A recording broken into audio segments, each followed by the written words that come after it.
बुद्धिजीवी छोड़िए, आम जनता भी पूछ रही है कि आखिर इन मामले में हुआ क्या। पहला मामला जो कि सोलन में था, हरियाणा के सत्ताधारी पार्टी के प्रदेशाध्यक्ष पर जिस तरीके से संगीन आरोप लगे और उस आरोप के बाद से उनको क्लीन चिट भी मिली और क्लीन चिट मिलने के बाद दोबारा से फिर मामला खोला गया, यानी कि वो भी अनसुलझी पहेली कहीं ना कहीं लोगों के बीच में इस वक्त बात कर रही है कि मेरी जो बात है, अनसुलझी जो बात है, वो भी सुलझाई जाए। वो मामला अब तक निपटा ही नहीं था कि उसके बाद मनीषा का मामला हो जाता है और मनीषा के मामले ने हरियाणा को झकझोर के रख दिया, खास तौर पर बेटियों को झकझोर के रख दिया, बहनों को झकझोर के रख दिया कि क्या इतने वैसी हो चले हैं कि इंसान की अपनी हवस को मिटाने के लिए वो एक शैतान से भी बुरा हाल एक महिला का, एक लड़की का कर देते हैं।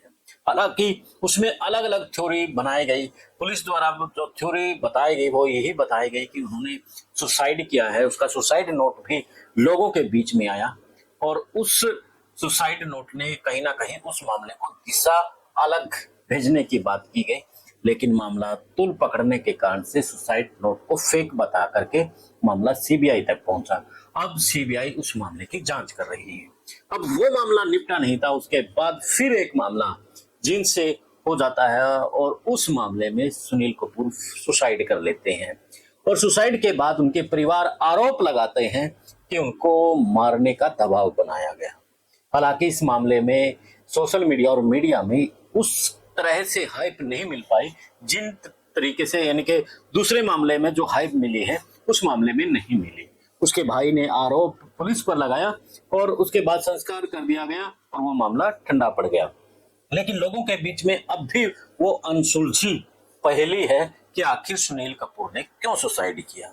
उसके बाद बात करें अब वाई पूर्ण के मामले को लेकर के। वाई पूर्ण मामले में जिस तरीके से एकदम से मामला हाइप पे जाता है कि आखिर वाई पूर्ण ने क्यों सुसाइड किया। एक आईपीएस अधिकारी होते हुए फिर एक सुसाइड नोट बरामद होता है और सुसाइड नोट से कहीं ना कहीं एक साफ तस्वीर होने की कोशिश होती है, तभी उनको जातीय रंग दे दिया जाता है और जातीय रंग देने के कारण से वो मामला भटक जाता है।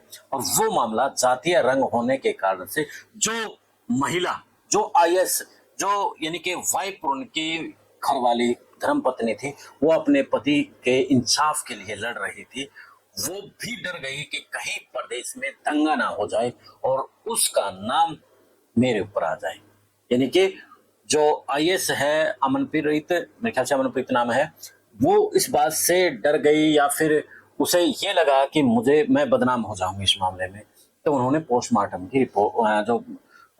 की इजाजत दे दी। तो इस तरीके से इनके दो एंगल वाई पूर्ण के मामले में हो जाते हैं और वो मामला और ज्यादा तब भड़क जाता है जब एक एएसआई फिर से सुसाइड कर लेता है।